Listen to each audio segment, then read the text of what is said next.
নমস্কাৰ জনাইছোঁ মোৰ আন এটা ভিডিঅ'লৈ আপোনালোকক সকলোকে স্বাগতম জনাইছোঁ আৰু ভিডিঅ'টো সকলোৱে চাব বুলি আশা ৰাখিলোঁ আৰু মোৰ ভিডিঅ'বোৰ যদি ভাল লাগে আপোনালোকে ছাবস্ক্ৰাইব এটা কৰি দিব দেই সকলোৱে।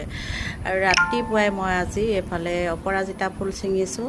অপৰাজিতা ফুলৰ গুণাগুণটো আপোনালোকে জানেই চাগে, মই নক'লেও হ'ব সিমানখিনি। আৰু মই এইখিনি শুকুৱাই থৈছোঁ আৰু এইখিনি মানে এনেকৈ ছিঙি থৈছোঁ। শুকুৱাই মানে বৈয়ামত ভৰাই থৈ দিম ধুনীয়াকৈ, মানে অপৰাজিতা ফুল দি সময় নুফুলে মানে তেতিয়া খাবলৈ হ'ব। আৰু ৰাতিপুৱাই মই এইফালে ফুলত পানী দি ল'লোঁ, ফুলত পানী মানে দি ল'লোঁ, মানে ফুলবোৰ নহ'লে শুকাই যায়, বেয়া হৈ যায়। আৰু এইফালে পাইপেৰে দি পানী দি দিছোঁ। এইফালে এইকেইদিন বৰষুণ নাই, ৰ'দ দি আছে, ফুলৰ টাববোৰ খুব শুকাই গৈছে।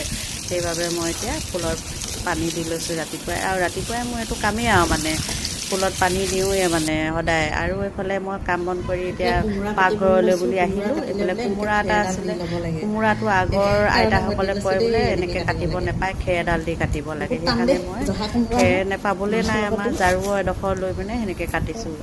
কোমোৰাটো হ'ল শিল কোমোৰা। এতিয়া মই লোকেল কুকুৰা মাংস আনিছিলোঁ, তাৰ লগতে মানে এতিয়া কোমোৰা দিম অকণমান। আৰু এইফালে লোকেল লেগ পিচ দুটাও আনিছোঁ ছোৱালী দুজনীয়ে খাব বুলি।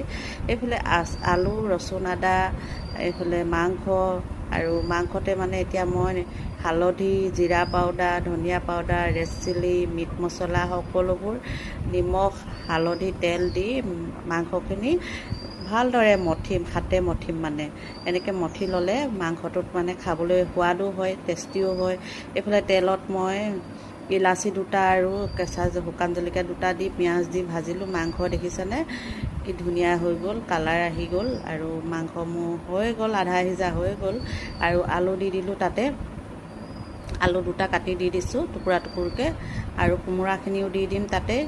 আলু অলপ সিজাৰ পিছত কোমোৰাখিনি দিয়াৰ পিছত দেখিছেনে বাৰু মাংসখিনি পানী নিজে নিজে ওলাই আহিলে আৰু দেখিবলৈ বহুত ধুনীয়া হৈ আহিছে। আৰু মাংস হোৱাৰ পিছত মই এইফালে চাউলৰ পিঠা খুন্দুম বুলি ল'লোঁ। এইফালে ইডলি বনাম আৰু নামঘৰলৈ বুলি পিঠা দি যাম বুলি ভাবিছোঁ। মিক্সাৰতে খুন্দিলোঁ, যিহেতু মিক্সাৰত খুন্দি ল'লোঁ। এইফালে চেৰি দুটামান কাটি লৈছোঁ আৰু বাটাৰটো এনেকৈ বনাই ল'লোঁ। এই ধৰণে গাখীৰ দিছোঁ, চেনি দিছোঁ আৰু বেকিং পাউডাৰ দিছোঁ আৰু চাউলৰ গুড়া আৰু চুজি দিছোঁ। এনেকৈ বাটাৰটো বনাই ল'লোঁ ধুনীয়াকৈ, দেখিছেনে।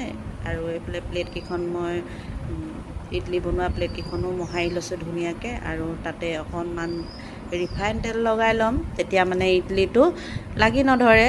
সেইকাৰণে মই এতিয়া তেল অকণমান আৰু মানে লগাই ল'ম, হাতে লগাই লৈছোঁ। আপোনালোকে ব্ৰাছৰ সহায়তো লগাব পাৰে, মই এইফালে হাতে লগাই লৈছোঁ। আৰু এইফালে ধুনীয়াকৈ হাতে লগাই ল'লোঁ।